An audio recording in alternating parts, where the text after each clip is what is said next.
Halo, assalamualaikum warahmatullahi wabarakatuh. Ketemu lagi dengan Bagus Johan Maulana SKM dalam video tutorial perawatan luka modern.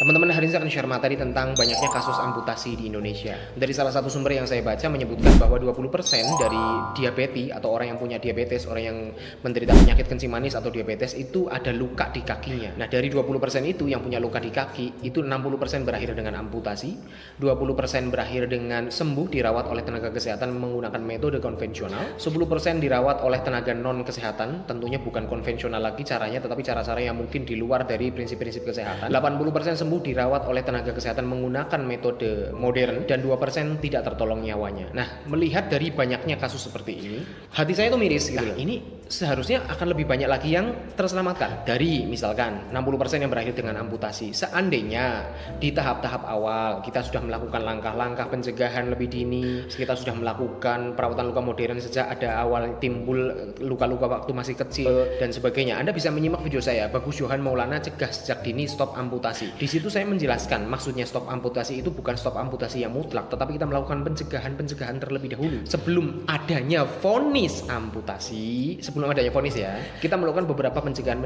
seperti apa. Nah, seperti itu. Artinya saya bukan merupakan sebuah misi yang kontradiksi dengan spesialis bedah dan sebagainya. Memang amputasi yang merupakan sebuah indikasi untuk menyelamatkan nyawa seseorang, untuk mengurangi infeksi lebih lanjut, untuk mengurangi kerusakan critical damage dan collateral damage yang lebih luas lagi dan sebagainya. Saya tahu itu merupakan sebuah tindakan yang memang indikasi medis. Tetapi seandainya kita bisa melakukan pencegahan sejak dini sebelum vonis amputasi seharusnya masih bisa dicegah seperti itu. Nah, lalu misalkan 20% sembuh dengan nakes dengan metode konvensional, ya kan? Nah, ini seandainya kita memberikan pelayanan perawatan luka modern, 20% ini daripada ditolong oleh tenaga kesehatan menggunakan metode konvensional, di mana membutuhkan waktu lebih panjang, di mana membutuhkan budget lebih besar secara kumulatif, kenapa tidak seharusnya ditangani sejak awal menggunakan perawatan luka modern, sehingga waktu yang ditempuh lebih pendek dan secara kumulatif budget yang dikeluarkan lebih sedikit.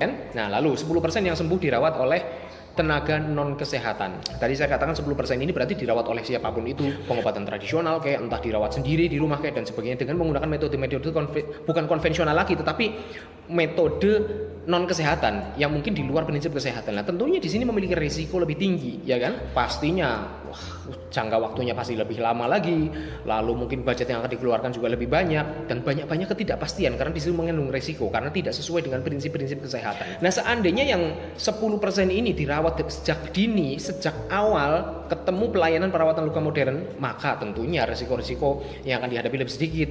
Jumlah uang yang dikeluarkan juga lebih sedikit, waktu kesembuhan juga lebih sedikit. Nah, apalagi yang 2% tidak tertolong nyawanya. Seandainya sejak awal sudah ketemu dengan perawat yang memberikan perawatan luka modern sesuai dengan prinsip-prinsip dan kaidah perawatan luka modern, tentunya nyawa juga bisa diselamatkan. Harapannya seperti itu. Nah, angka ini menunjukkan bahwa pentingnya atau banyaknya kebutuhan di masyarakat tentang perawatan luka modern. Maka saya sering mengajak teman-teman perawat, teman-teman medis untuk upgrade ilmu perawatan luka modern. Entah itu bidan juga bisa, ya kan? Bidan juga kadang kan menemui pasien-pasien yang memang membutuhkan dan datang ke tempat pelayanan kesehatan bidan praktek mandiri dan sebagainya. Tidak menutup kemungkinan seperti itu. Bukan berarti saya mewajibkan semua perawat itu, semua tenaga kesehatan itu mempelajari tentang perawatan luka modern. Tapi artinya dengan mengetahui, meskipun tidak melaksanakan, meskipun tidak memberikan pelayanan, kita mampu memberikan pandangan-pandangan, kita mampu memberikan penilaian kepada sebuah kasus luka bahwa oh, ini luka harusnya ditangani di tempat perawatan luka modern. Jangan ke sana karena kelebihannya banyak dari perawatan luka modern itu bisa mencegah amputasi, bisa lebih cepat sembuhnya, bisa lebih murah secara budget, secara kumulatif dan sebagainya. Itu penting sekali.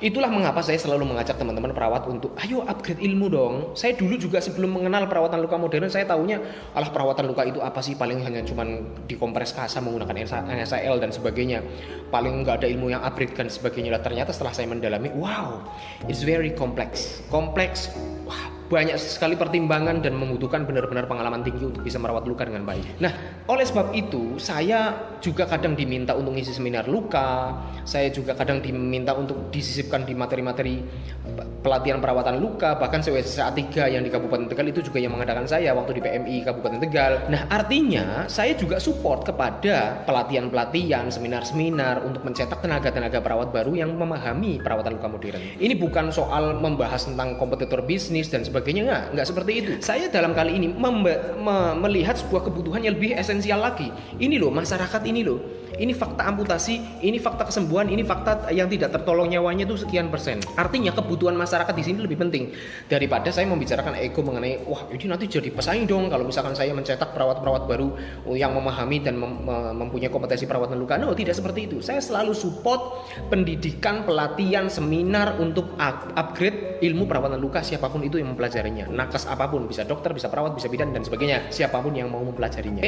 Kalau bicara masalah rezeki sudah ada yang ngatur. Kalau misalkan itu berbicara tentang persaingan bisnis dan sebagainya, ya tinggal itu pelaku bisnisnya masing-masing. Kalau misalkan Anda mau memberikan pelayanan yang lebih, pelayanan dengan nilai tambah dan nilai manfaat yang lebih, dengan sesuatu yang kompleks, sesuatu yang komplit, sesuatu yang nilai plus, pastilah itu yang akan dicari oleh pelanggan. Seperti itu kalau dalam saya prinsipnya seperti itu. Tetapi saya selalu mengajak teman-teman untuk upgrade ilmu perawatan luka.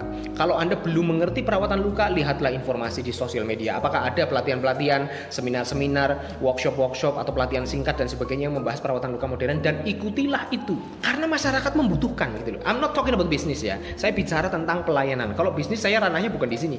Bukan di video ini saya bicara bisnis.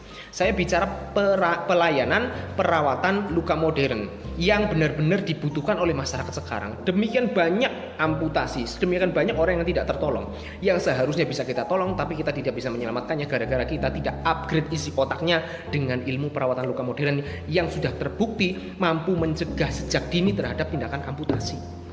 Itu yang saya tekankan, dan semoga para tenaga kesehatan tergugah untuk mempelajari ilmu ini lebih dalam lagi. Terima kasih. Assalamualaikum warahmatullahi wabarakatuh.